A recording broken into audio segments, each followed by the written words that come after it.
Welcome to the Horns of Light Chronicles. Peter Berbelis chronicles his family story, prophecy, and testimony. God's story unfolds from his grandfather in Lithuania, Nazi Germany, the Russian Revolution, to Ronald Reagan and the fall of the Berlin Wall, the gospel spreading across to Eastern Europe, how God called Peter to Petra, Jordan, and so much more as prophecy and testimonies unfold. And now the Horns of Light Chronicles. Well, welcome back to Horns of Light and another exciting episode as we see that it's all sorts of threads, breadcrumbs, whatever you want to call them. And here comes this new direction, but obviously teaching us something about, such a time as this, the times that we live. And so, we're going to pick up this story, back on thinking about the Ukraine and maybe we'll get into a little bit of Daniel. And so I'm excited. Here we go. Pete, where are we going? Sure. Yeah. So last time we talked a little bit about was in the Ukraine in kind of September, October of 2004. Ran into this lady who had a copy of the Bible that my grandfather has translated. Go out for a walk. The elevator opens. That lady who wasn't part of our group is there. She takes me to this gymnasium kind of thing, stadium, and pushes me into a room and says, "You need to be around these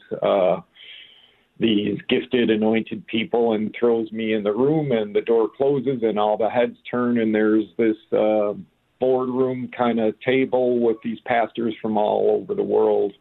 And the guy motions for me to sit down, and they just start grilling me about politics. And prior to that, just to recap, it's kind of the first time ever Lord led me to fast for a country right as we were going. And when we landed, I think it was a one-day thing. So I just the watching of this is just seeing how God allows us to partner with him in situations, whatever role, small role we get to play in it all. He desires to partner with us as his creation. And so that's where kind of we left off.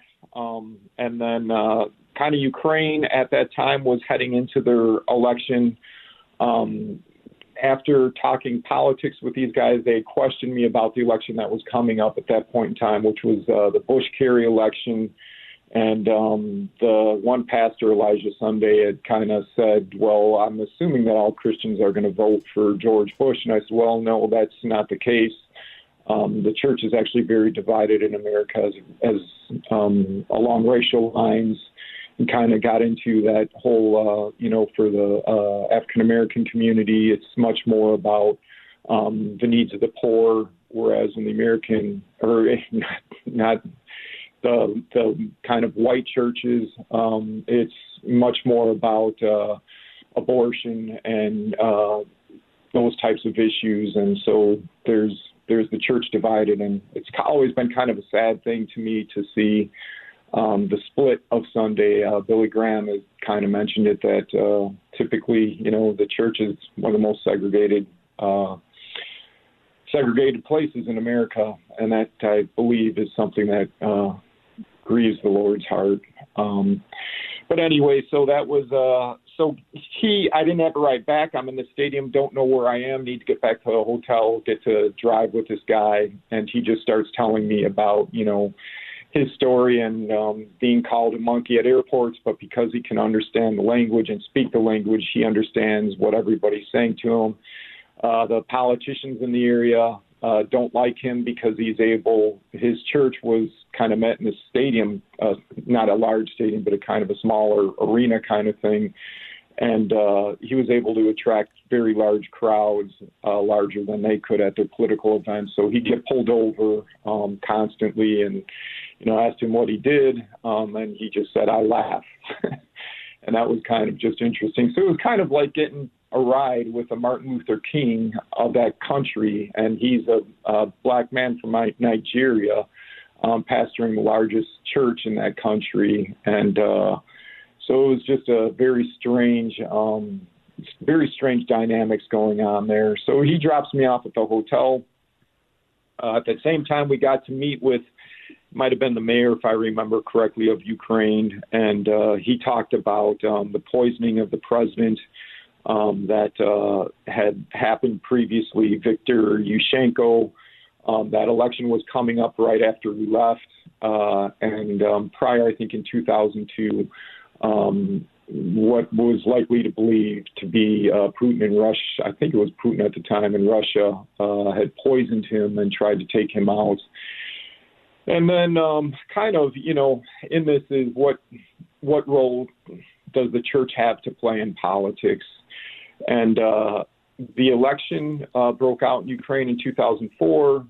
It was basically rigged. The Kremlin's candidate won, but didn't really win. And what kind of sparked the overturning of that and brought a few more years, even though, there is the corruption that exists in Ukraine, but a few more years of kind of Western freedom leading up to, we'll see what happens as a result of this war that's going on. But it was the church really that did play a role. And at that time, the guy that took us on this trip to Ukraine told us the story that Pastor Elijah Sunday and his church gathered in Ukraine Square, and that was kind of the beginning of the turning that led to their Supreme Court. I don't know if they issued a new vote or something, but in the end, the Western leaning president did basically, the election was overturned, and he became the seated president, and he thanked that pastor for gathering the people at that square. He set up a tent there. Now the pastor denies that he was the one who started the revolution, but in, kind of the understanding I have from the guy that knew him and knew the situation was that he played a critical role in it all.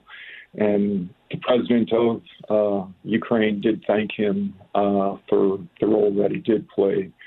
So it's just an interesting dynamic in it all. So I guess to me it just kind of shows that we as the body of Christ can play a role in seeing freedom prolonged until that day of Christ's return. So that kind of was my first introduction, kind of following in the footsteps of my grandfather, of praying for the political aspects of the country, and just kind of seeing God move in a situation. So that was back in 2004, and that was that election of 2004. And then 2006 rolls around. There's a situation that happens related to the church that we were attending and close personal friends, and kind of that puts me in this 12-year desert that it really ends up, I'd say, changing, where my life just kind of drastically changes in 2018, August, September of 2018. Outside reading the Bible, and Daniel 12:3 is just really, really highlighted to me. And that verse is, as I'm doing my devotions, those who are wise will shine like the brightness of the heavens, and those who lead many to righteousness like the stars forever and ever. And then verse 4, but you, Daniel, close up and seal the words of the scroll until the time of the end. So as I'm reading that passage, it was, again, kind of like a light bulb going off, and I just really kind of felt, and I'd love to, know a lot more of the Hebrew of that to see if it is possible. But I really, really felt the Lord kind of highlight that there is a time coming where many will come into his kingdom as things get darker and as the time of his return draws near. And I really kind of do believe in its reference to the stars here, that it also relates to Abraham, the promise to Abraham that his descendants will be as numerous as the sands of the sea and the stars in the sky. And I don't know if there's a differentiation in the two of those, one maybe being the Jewish people and the other being, the Gentiles being grafted in. But it was just kind of a thing that to me, it even seemed to make sense mathematically that unless there's some final large incoming into the kingdom of God, that really for that word that was promised to Abraham to come true, there really does need to be a large influx into the kingdom at the end of the age. So was reading that was exceptionally highlighted, and then after that Micah 2:12 thing happens and go to Petra Jordan. But really, what that Daniel 12:3 verse led to was really the first time in my life of a really longer extended kind of fast in August, September of 2018. It was kind of one of those things of turn everything off, don't watch any TV, eat kind of a meager Daniel vegetables and rice during the week to get you through work on the weekends, kind of fast for a 21-day type of thing. And one of the things that really had a wondering about during that time was, why did that angel show up in Galveston in 1992? Just to jump in, I hate to jump in, but I'm going to jump in. Yes. So this is the first time I've ever heard that you did a Daniel fast. Yeah.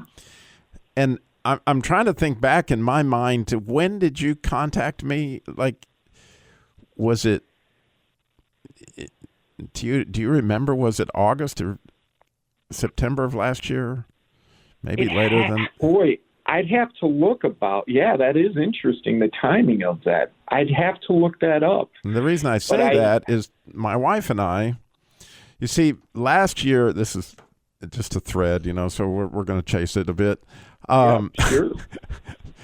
Last year at the NRB, National Religious Broadcasters Convention, not this last year, but the year before, I interviewed, this is in 2024, 2023, excuse me. I interviewed a number of nutritionalists, one of which was talking all about the foods of the Promised Land diet and the idea of eating the foods that are, if I'm not mistaken, it's in Numbers 8, something like that, where it says wheat and barley and pomegranates and figs and dates and grapes. There's 7 of them.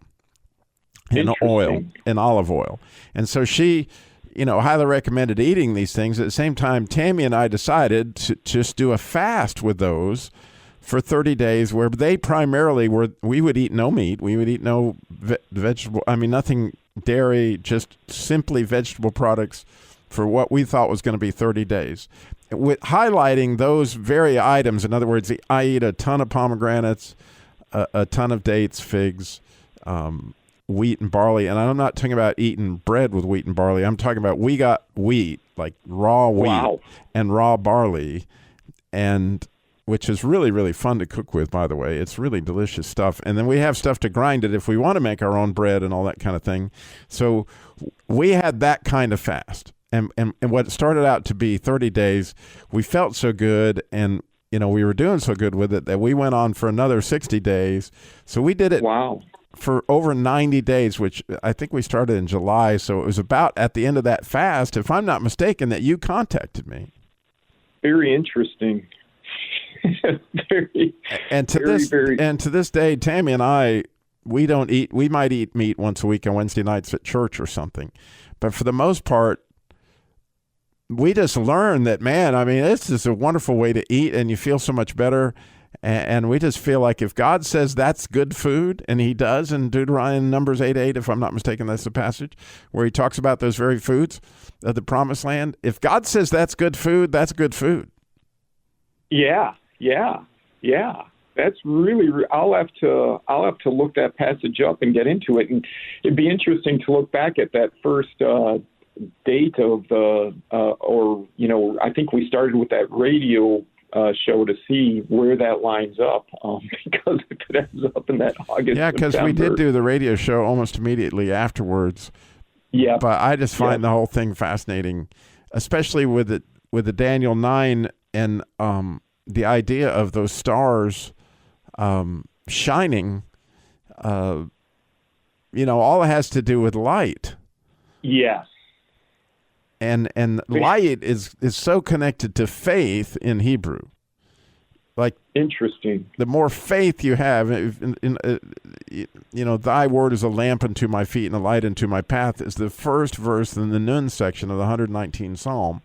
And so when you think about it, that if you don't believe, just like, in the 16th Psalm where David, says, he will make known the path of life. In your presence is fullness of joy. Well, that path is made known through light, which is faith. Yeah. Yes. And for me, what's just amazing to me is, you look at Paul's conversion. Well, what happens there? A beam of light basically surrounds him. When Peter's in prison for his third imprisonment in the book of Acts, an angel comes and light enters the cell, which is really interesting to me too, because I know you're into Passover right now, related to I want to say Ruth, but it's not Ruth, it's Esther. And for me this week, I studied out Acts 12, and that was during Passover that Peter was in prison, and he finds out, that James, one of his dear friends, has recently got his head chopped off in Herod. But what's really interesting to me in that passage was that light comes into the cell, the angel strikes him and is on the side, I think, and the chains fall off, and on the side Jesus struck with a sword. But what's really interesting to me in that verse, it kind of talks about girding himself up and putting his sandals on. And when you look at Exodus 12, how they're supposed to partake in Passover is kind of girding themselves and putting their sandals on and taking their staff. It's mentioned there in that chapter of Exodus 12. So there's just a lot going on. And they're going out of prison in their own way, right? In Exodus 12. It's exactly the right correlation. Which, by the way, happens for every single believer, that whether you realize it or not, man, you've been bound and you're getting out, and it's time to gird up, and it's no time to waste any time, because a lot of stuff's coming really fast, but including the end of our show for today. So I know it leaves you on a cliffhanger. Me too. Well, that's exactly what good radio does. So we'll be back with a whole lot more and Horns of Light. Thank you so much, Pete. It was amazing. Thank you. Just so appreciate this time. Me too. God bless. God bless.